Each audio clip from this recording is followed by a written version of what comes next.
There is 100 men versus 1 gorilla. 100 men versus 1 gorilla is just the newest online debate brought to you by people that have way too much time on their hands. And I'm no better, because here I am making a video about it. Because it's quickly gone from silly Twitter talk to what has to be a massive joke that I'm not in on. What's clear is one side is getting drastically overrated, while people obviously aren't taking people are allowed to use guns other side and seriously. weapons. Plus, I love animals and arguments, so if you're looking for a video to eat your lunch with, or to be the soundtrack of your commute home, I'm going to break down the question you probably didn't care about in the first place, and by the end, you'll wonder how this was ever even a question. So here's the full truth of whether 100 unarmed men could beat one prime silverback gorilla. But first, we gotta understand what force of nature we're up against. Now, I do have a couple recent videos on gorillas, so to not repeat myself too much, I do advise that you check those out for further context. Yeah, some people might not be alive after that fight. Basically, everything we thought about gorillas back in the day was wrong. They're giant, non-violent, fart-happy pacifists, and the most dangerous thing about them is they can misunderstand regular human actions as an act of war. So while yeah, if you smile at a silverback enough times, he eventually will put beats on you like a Cherokee drum, most times a gorilla is just worried about the 6,000 calories he eats a day. And thank the stars for that. Gorillas are built like the developer had something to prove. They took the human model and said, drag to resize. The result is an alpha ape with a stronger bite force than a grizzly, allegedly, hands that can You got a pet skeleton, huh? crush a crocodile's skull, allegedly, and just strength that we really have no way to truly comprehend. That man fully didn't plan to get casually ragdolled, but plans are always subject to change when you're around the prime ape. Gorillas might default to peace, but life is multiple choice. The question is, what kind of carnage comes when they choose violence? It's hard to imagine what a fully malice-motivated gorilla can do because it takes a lot for them to get to that point. The first phase of conflict involves using body language and gestures to send a message before hands even have to be thrown. Because for an animal that can spend over 12 hours a day eating, wasting calories on fights is poor resource management. The second phase of escalation usually involves pushing, grappling, and screaming in really short bursts. Gorillas fight the way they fuck. What I mean is, the phase The guy just stood there, huh? they run are like how they're hung. Not long at all. Because again, most times gorillas don't actually want to fight. But what about when they do? Yeah, that would be phase 3, and that usually happens when two silverbacks throw down for control of a group. Losing such would mean losing the 3 F's: food, family, and the FCC won't let me finish, but stakes can make these fights to the death, and here's where we can see what gorillas are truly capable of. I found a research paper that detailed the injuries sustained in gorilla-on-gorilla fights, and based on that, you see a pattern. Those teeth are for more than just undressing trees, and losers are often found with lacerations and puncture wounds all over the body. And unlike a leopard, which leaves small puncture wounds, the canines of a gorilla cause large gaping in victims. Even if the gorilla's bite strength has been exaggerated, which we will get into, even lowballing them puts them at the level of a hyena. One gorilla named Inshuti had his foot completely with the tips of his fingers.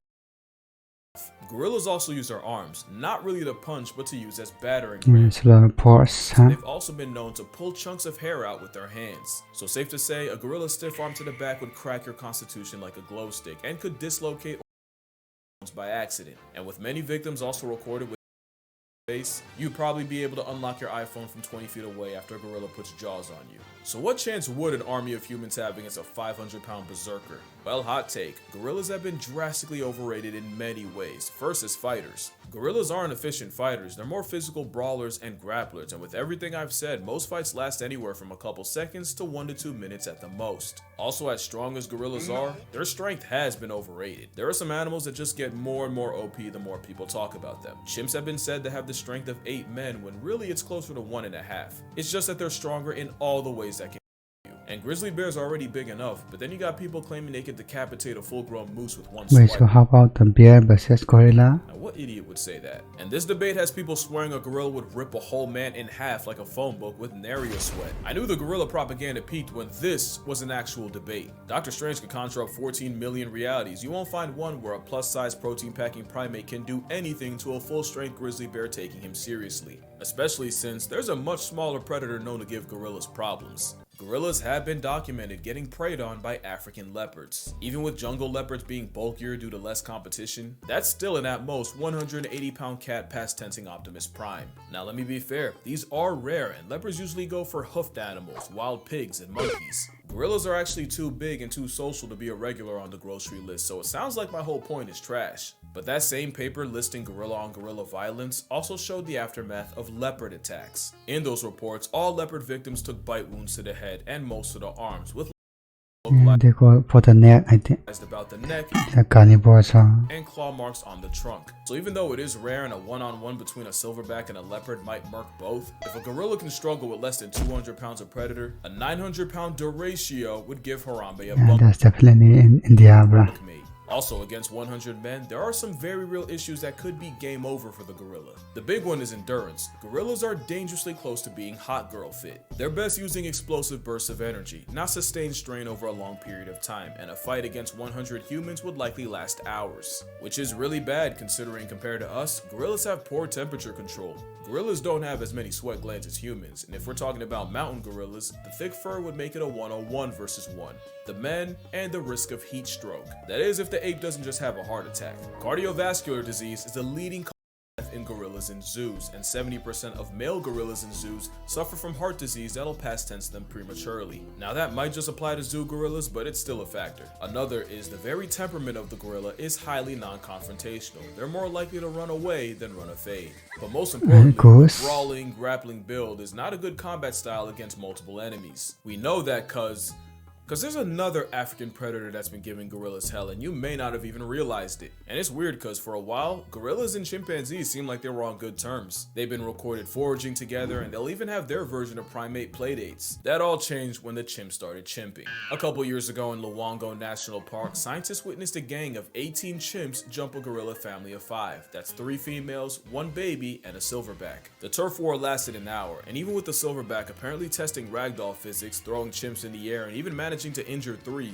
Eventually, he was surrounded and chased off by 9 chimps. The adults got away, but the chimps managed to snatch the baby gorilla of the group, which was promptly eaten. The second attack involved 27 chimpanzees and 7 gorillas, and this time, the silverback made a business decision and immediately climbed out of the trees and fled the scene. Yes, comparing chimps to humans is comparing durians to jackfruit. The moral here is the one gorilla can not only be overwhelmed, but neutralized by numbers. Yeah, I think I've seen this video where it seems like break, that seems Because if there's one thing that's being dangerously underrated, it's the power of friendship. Don't laugh, I'm serious. If you remember this picture, then you know this was the 100 Men 1 Gorilla of 2018. It's pretty self-explanatory. Everything here is coming for your life except the 2 you picked to run defense for you. And I'm just gonna the suspense. If one of those picks isn't the 10,000 rats, you have no idea how big 10,000 is. Add eagles for aerial support and the rest of the field would have over 200 rats to deal with each. And it's cause the power of plurality is one of the most broken strategies in nature. Mobbing refers to an anti-predator behavior where prey animals approach, harass, and sometimes attack their own predator. It's how one animal can shift an almost impossible matchup in their favor.